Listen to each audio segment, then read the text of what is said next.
आचार्य जी प्रणाम। मेरे को एक सबसे ज़्यादा डर जो सताता है ना, वो अकेलेपन का, लोनलीनेस का। मतलब मैं बाहर भी गया था तब भी मैं इसी से परेशान होता था। वो लगातार चलता ही रहा है और वो मेरे कई सारे निर्णयों में ना, कई फैसलों में वो फिर उसके कारण फिर मैं मतलब उल्टे सीधे, मतलब वो रिएक्शन बन के कभी बाहर आता है, कभी कंट्रोल बन के बाहर आता है, कभी कुछ बन के बाहर आता है। तो वो रिलेशनशिप इनसिक्योरिटी बन के बाहर आता है। तो वो बहुत परेशान करता है मेरे को, काफ़ी शुरू से ही कर रहा है, मतलब कितने सालों से। तो इसका थोड़ा मेरे को अब मेरे को मैं देख पा रहा हूँ कि जब से मैं संस्था कम हो रहा है ना, अब कम हो रहा है। बस चलते रहिए, अब कम हो रहा है। चलते रहिए। अब एकांत में मैं ढूंढता हूँ कि मुझे मिले और उसमें मैं अपने आप को। चलते रहिए और याद रखिएगा, राह सही हो, इरादा भी सही हो, तो भी बीच में नई नई बाधाएं आती हैं। हमारे भीतर कोई बैठा है जो नहीं चाहता कि हमें मुक्ति शांति मिले, तो नई नई बाधाएं आएंगी। बल्कि ऐसे कहिए कि आप खुद नई नई बाधाएं खड़ी करेंगे। सावधान रहिएगा। अब बात ये नहीं है कि क्या करें, ये पूछने की आपकी अब दशा नहीं रही। वो दशा आपकी कुछ महीने पहले थी, तब आपने पूछा था क्या करें, तब आपने जो पूछा आपको उसका समाधान मिला। अब आप उस दिशा में आगे बढ़ रहे हैं, आपको लाभ भी हो रहा है। तो अब आपको ये पूछना चाहिए कि इसी दिशा पर आगे बढ़ते कैसे रहें, क्योंकि आपके ही भीतर कुछ है जो मुक्ति का विरोधी है। तो वो नए नए तरीके लगा के, नई नई विधियों से आपका रास्ता खराब करेगा। उसके प्रति सतर्क रहिएगा। आज की चुनौती ये है, तब की चुनौती थी, कुछ महीने पहले की चुनौती थी रास्ता ढूंढने की।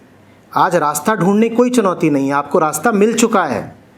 आज की चुनौती है रास्ते पर कायम रहने की। अंतर समझिए।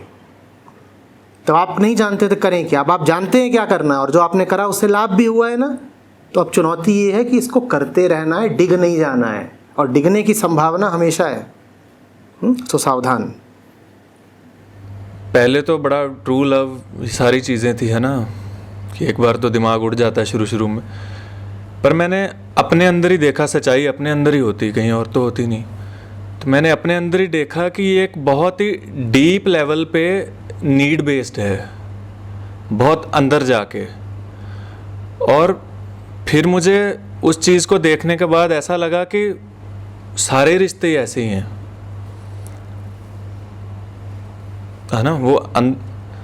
तो उसके बाद जो फिर मुझे उसका उत्तर मिला, मुझे नहीं पता बाकियों को क्या लगता है, पर मुझे जो मिला कि अपनी फुलफिलमेंट तुम खुद ही कर सकते हो और तुम्हें खुद ही अपने आप को खुद ही फुलफिल करोगे उसी अकेलेपन को भर के, और वो कोई नहीं भर पाएगा दुनिया में।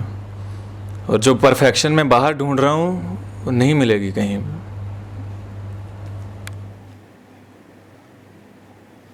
ठीक है, इसी बात को और खोजो, डूबो। शाब्दिक तौर पर तो बात ठीक ही है, इसी में और जियो। शाब्दिक तौर और व्यवहारिक तौर में भी बड़ा अंतर होता है। ये तो मैं कॉन्शियसली कह रहा हूँ, और जो मेरा व्यवहार है वो मेरा अनकॉन्शियस माइंड है, जो बचपन से लेके आज तक मैंने बनाया है, वो हरकतें हैं। उसे तोड़ना भी आसान नहीं है। उसके लिए देखो कि क्या हरकतें हैं, जो व्यवहार, जो आचरण करते हो सुबह से लेके रात तक, उसके दृष्टा रहो, देखते रहो कि कर क्या रहा हूँ, कह क्या रहा हूँ और कर क्या रहा हूँ। पहले तो शादी वादी का इरादा था, पर अब मैं सोच रहा हूँ खुद को खुद ही भरना है, तो फिर ये ठीक है। शुरुआत के लिए शब्द अच्छे हैं, अच्छी शुरुआत है, पर ये जो खुद शब्द है, मैं, खुद से खुद को भरना, ये बात सुनने में बड़ी सरल, बड़ी सीधी है, पर साधकों ने जीवन भर बस इतने को ही समझने में लगाया है। तो ये खुद से खुद की यात्रा लगता है कि 4-5 शब्दों की है, ये यात्रा जीवन भर की है। तो ये यात्रा चलती ही रहे, इससे हट मत जाना।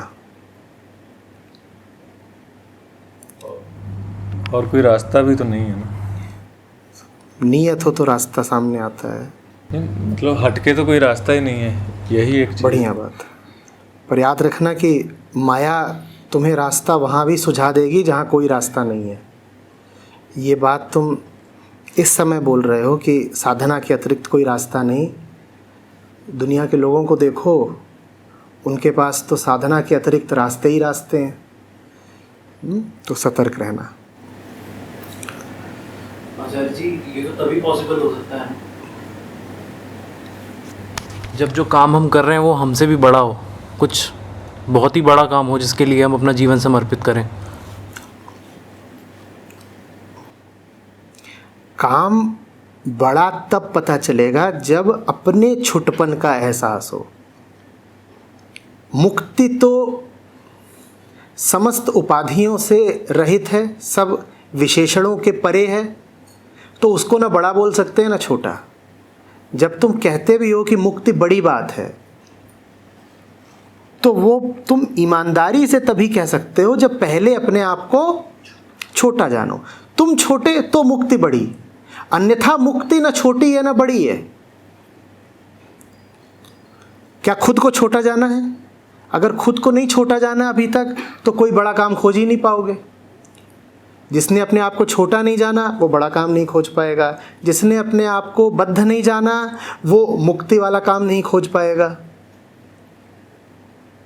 पहले अपनी हालत से रूबरू होना होता है ना, फिर पता चलेगा कि अब करना क्या है। अपनी ही हालत अगर तुम नहीं मानोगे तो सही काम कैसे खोजोगे, करोगे?